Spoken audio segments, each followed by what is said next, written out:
Le groupe Vivescia clôture au 30 juin 2018. C'est le bilan de la récolte 2017. Quel regard est-ce que vous portez sur cette année? Quel enseignement vous avez pu en tirer? Qu'est-ce qui vous a marqué le plus sur cette récolte et sur ce bilan?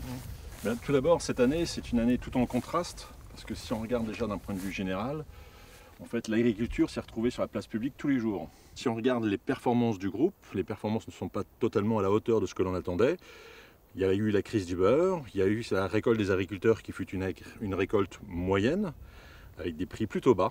Donc tout ça nous pousse dans un contexte qui n'est pas le meilleur des contextes pour qu'on puisse s'exprimer, pour que le groupe puisse exprimer finalement toutes ses capacités de valorisation des céréales et également des graines de colza. Notre objectif, c'est bien évidemment de garder le cap. On a notre stratégie qui est établie et c'est la bonne, c'est-à-dire que la trajectoire que nous avons définie il y a quelques années, la trajectoire que ce soit sur la coopérative avec Vive Avenir ou sur l'industrie, bien évidemment avec Deli-France, les grands moulins, les malteries, mais également nos autres filiales, ce sont les bonnes stratégies. Il faut garder le cap et continuer d'accélérer.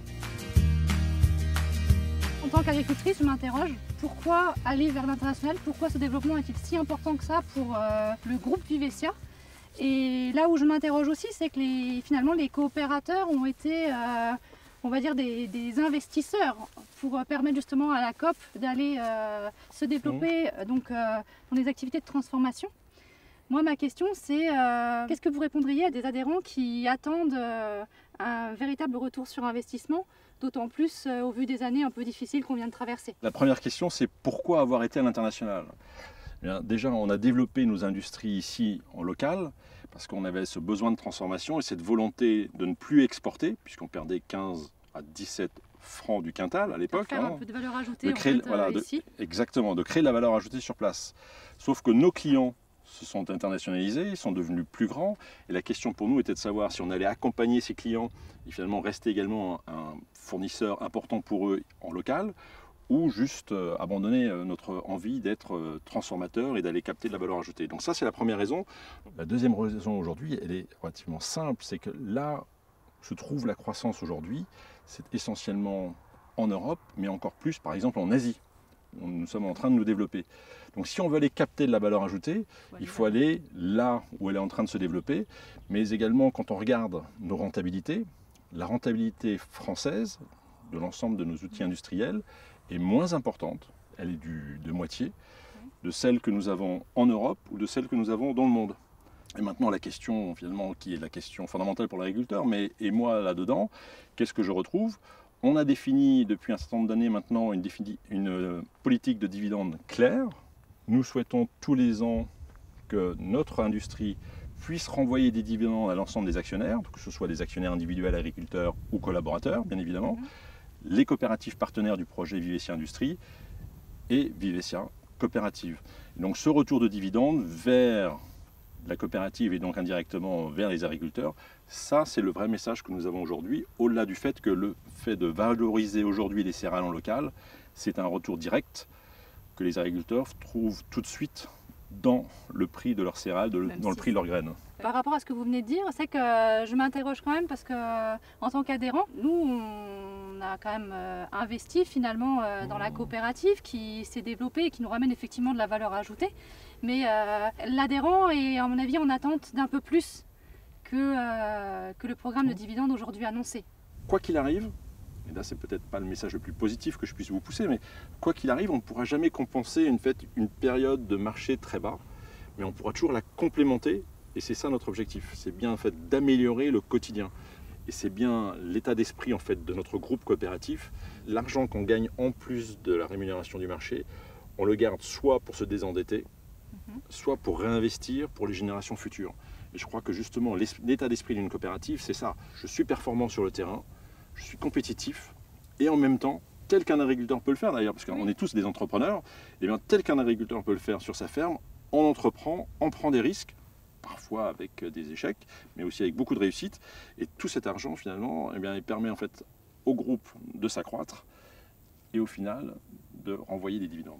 On a compris qu'il y avait un fort enjeu à l'international. Quels sont les leviers de croissance de Vivescia Industrie et quels sont les obstacles à contourner? Pour moi, le premier levier de croissance, c'est déjà la construction du groupe. Parce que dans le monde, quand on regarde l'ensemble des groupes agri-industriels tels que le nôtre, il y en a très peu qui sont construits comme nous, c'est-à-dire partir de l'agriculteur, avoir la coopérative et derrière toutes ces filiales qui sont capables de transformer un peu partout dans le monde. Notre deuxième atout, c'est bien évidemment l'ensemble des collaborateurs du groupe, et ils sont nombreux, qui finalement ont cette envie d'entreprendre avec nous, qui sont là pour travailler dans le long terme. Et cela nous permet finalement d'être performants donc, dans nos différentes filières. Nous allons continuer à développer toute la partie BVP en Europe en intensifiant la partie plus haut de gamme, mais également la croissance mondiale dans la bière continue. Elle est lente, mais elle est progressive, elle est continue. Donc nous devons continuer à participer à cette croissance, continuer à nous développer dans les pays où nous ne sommes pas présents aujourd'hui, et peut-être continuer également à nous allier avec certains de nos voisins, collègues, plus ou moins éloignés. Vivescia a mis en place le plan Vive Avenir. Donc, ce qui moi m'interroge par rapport au plan Vive Avenir, c'est effectivement d'inciter les différents adhérents à construire chacun de son côté son stockage à la ferme. Est-ce que vous n'avez pas peur finalement qu'à terme ça distende le lien entre la coopérative et les adhérents, finalement que ça fasse la part belle au négoce? Et finalement, est-ce que vous n'avez pas peur de créer une agriculture à deux vitesses avec ce plan Vive Avenir? Les agriculteurs qui auront les moyens sur leurs exploitations de faire leur stockage et finalement d'en tirer les profits, et de laisser un peu sur le bord du chemin tous les agriculteurs qui ne pourront pas le faire. Surtout pas, parce que premièrement, aujourd'hui, nous avons déjà des stockeurs.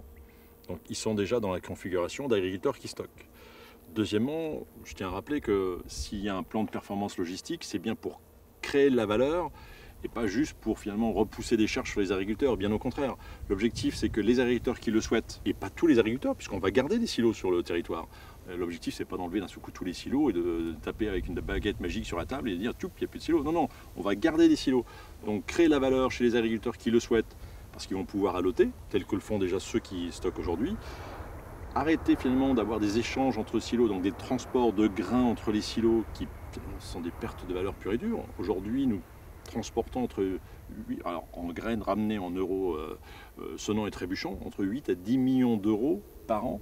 Donc c'est du gaspillage finalement. Donc tout ça, si on peut l'éviter et le renvoyer aux agriculteurs, ceux qui auront fait ce choix, ce sera un plus. Ceux qui n'auront pas fait ce choix, eh bien, ils sont bien évidemment des agriculteurs de la coopérative.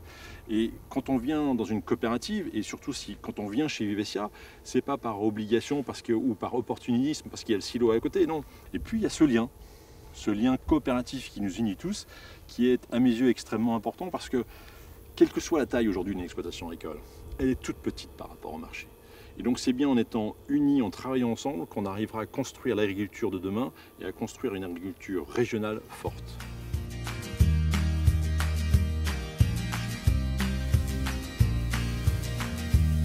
Vous évoquez souvent le modèle Vivescia. Quels sont les atouts de ce modèle? Le premier atout, pour moi, c'est notre communauté de collaborateurs. Ce sont des collaborateurs qui sont performants, qui sont engagés dans le modèle, qui savent pourquoi ils travaillent, parce que travailler dans l'alimentaire, dans un monde qui est en croissance, où la population va se développer, écoutez, on sait pourquoi on travaille. Et puis travailler également au final pour les agriculteurs, ça donne une autre vision à son métier. Deuxième atout de notre groupe, c'est la stratégie. On a une stratégie claire qui est partagée avec nos collaborateurs, partagée également avec les agriculteurs. Et ça, c'est important, c'est-à-dire que tout le monde sait exactement ce que l'on va faire, ce n'est pas une stratégie qui est cachée. Troisième atout, c'est la gouvernance. Que ce soit dans la coopérative avec le conseil d'administration, le bureau, ou dans la partie industrielle avec le conseil de surveillance et bien évidemment le SICOM qui est le commandité. Mais également plus sur le terrain avec les conseils de territoire, les conseils de section, qui nous permettent en fait d'aller au plus proche des agriculteurs et de les écouter, de leur apporter de l'information, mais aussi d'en extraire la substantifique moelle. Ça nous permet également d'avoir des éléments de contrôle partout, tout au long de la chaîne en fait, de construction du groupe Vivescia Industrie et de la coopérative. Et ça permet aux agriculteurs d'être rassurés sur ce qui se passe au sein de leur entreprise. Et puis enfin, dans un monde dans lequel on nous parle de plus en plus de co-construction, collaboration, quand on regarde ce qu'est une coopérative, c'est déjà ça. C'est-à-dire que le monde qui s'intéresse aujourd'hui à la co-construction, à la collaboration, nous l'avons déjà fait, nous le réalisons et nous avons cette stratégie qui est bien développée, nos organes de gouvernance et notre communauté qui travaille à cela. Vous évoquez souvent comme facteur clé de réussite les valeurs de Vivescia. En quoi est-ce si fondamental? C'est important parce que ce sont les valeurs même des agriculteurs. Oser entreprendre, c'est ce que fait l'agriculteur tous les jours dans sa ferme. Être authentique, il en a besoin parce qu'il vit avec le climat et c'est là où vous avez besoin d'authenticité, vous ne trichez pas. S'inscrire dans la durée, c'est essentiel quand vous avez un cycle par an et vous êtes dans un système où vous investissez de lourdes sommes. Donc il faut être là tous les ans et réussir tous les ans pour faire perdurer votre système. Enfin, agir ensemble, c'est l'état d'esprit même d'une coopérative. Et donc c'est bien cela que nous voulons transmettre également à nos collaborateurs parce que c'est comme ça que nous travaillons ensemble.